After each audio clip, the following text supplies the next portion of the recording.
certeza, irmão José Ivan e ouvintes. 2 Coríntios capítulo 5, a partir do primeiro versículo, diz o seguinte: porque sabemos que se a nossa casa terrestre desse tabernáculo se desfizer, temos de Deus um edifício, uma casa não feita por mãos, eterna nos céus. E por isso também gememos, desejando ser revestidos da nossa habitação, que é do céu. Se todavia, estando vestidos, não formos achados nus.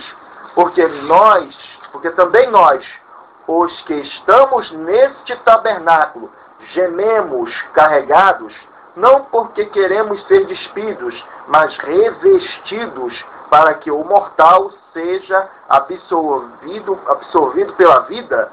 Ora, quem para isso mesmo nos preparou foi Deus, o qual nos deu também o penhor do Espírito, pelo que estamos sempre de bom ânimo, sabendo que enquanto estamos no corpo, vivemos ausentes do Senhor, porque andamos por fé e não por vista, mas temos confiança e desejamos antes deixar este corpo para habitar com o Senhor, pelo que muito desejamos também ser-lhe agradáveis, quer presentes, quer ausentes, porque todos devemos comparecer ante o tribunal de Cristo, para que cada um receba o que tiver feito por meio do corpo, ou bem ou mal.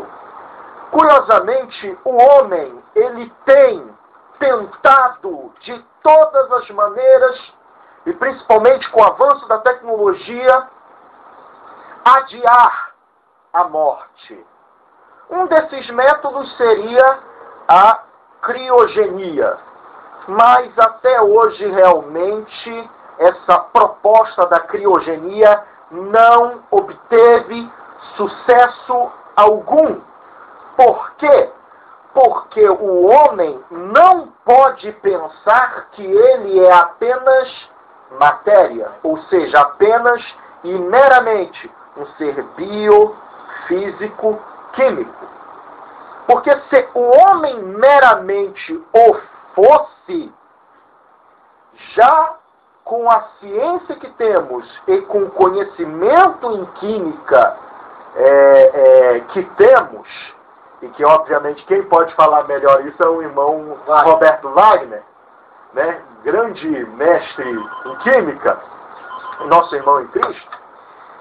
Mas com essa tecnologia toda, o homem não consegue adiar a morte.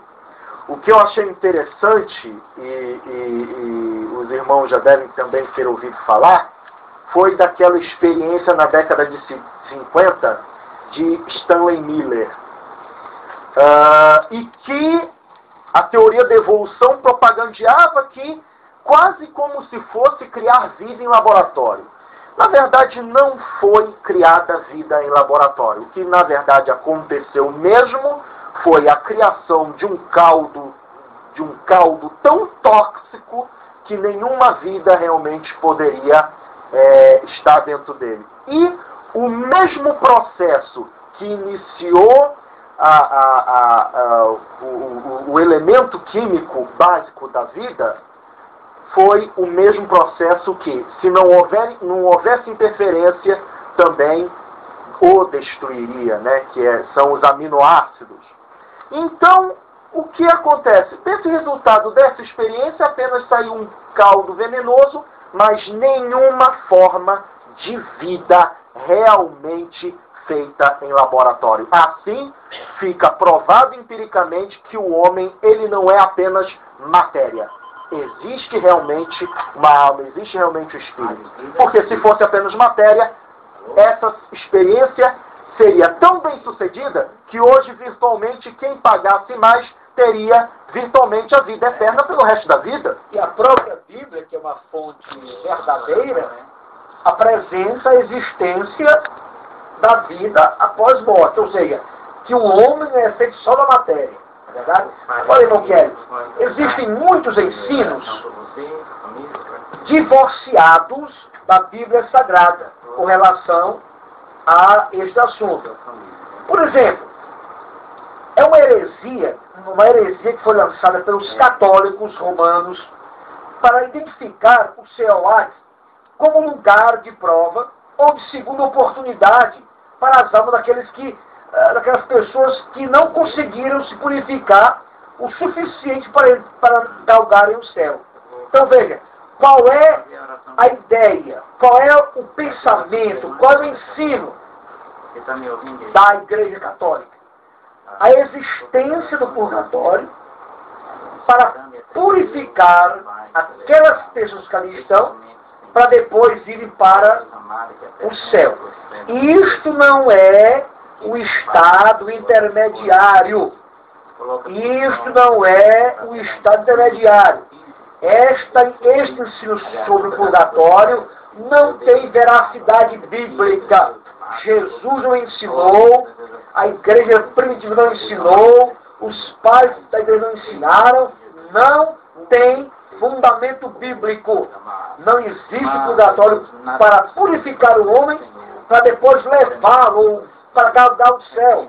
Portanto, é uma heresia e isso não é o estado intermediário. Como é isso? A Bíblia Sagrada nos informa que aquele que desce à sepultura sem Jesus será posto no Hades, que é uma espécie de prisão inferno de prisão, digamos assim. Repetindo, aqueles que descem à sepultura sem Jesus, sem terem recebido a Jesus como Salvador, o seu espírito, a sua parte imaterial, estão no Hades. Estão no Hades.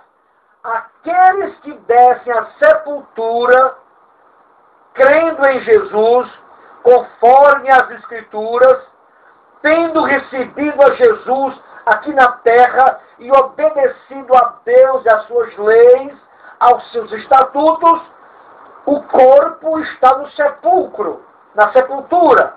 Porém, a sua parte imaterial, que é composta de espírito e alma, estão no paraíso. Estão no paraíso. Portanto, inexiste a existência do purgatório. Não existe purgatório. Purgatório não é o estado intermediário.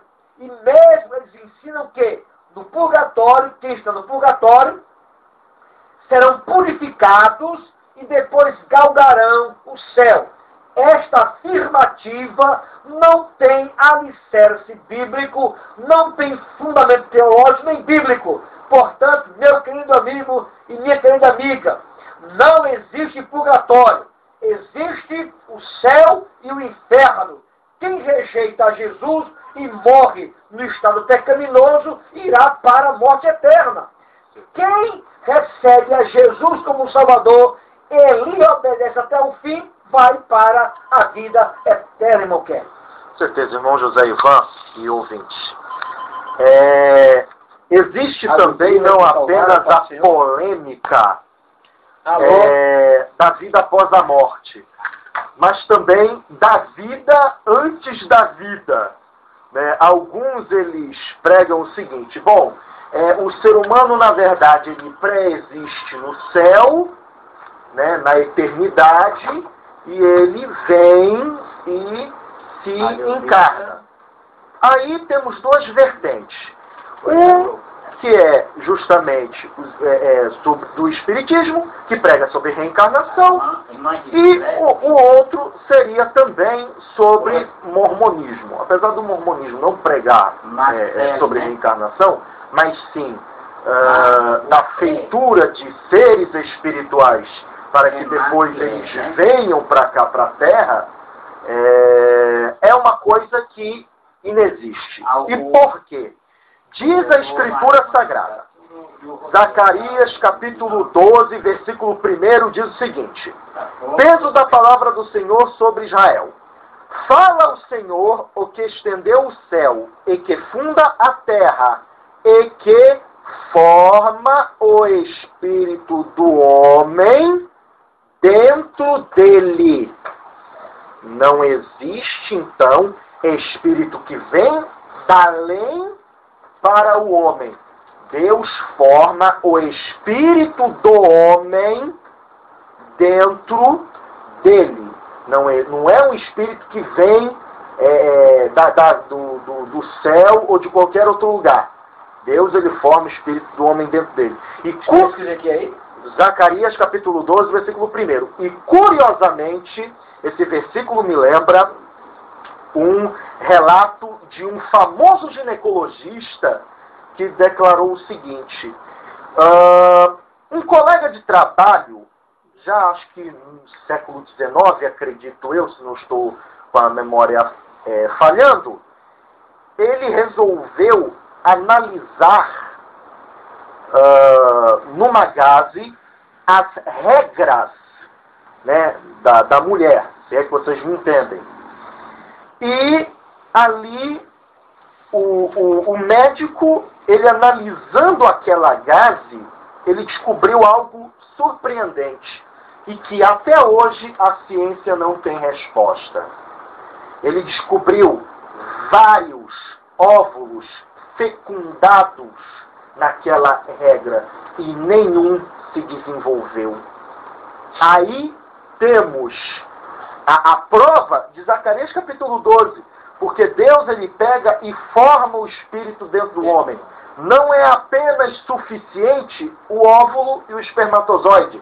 Tem que haver o espírito de vida que o próprio Deus coloca ali no momento da concepção. É um mistério maravilhoso e que somente o Senhor Jesus pode fazê-lo.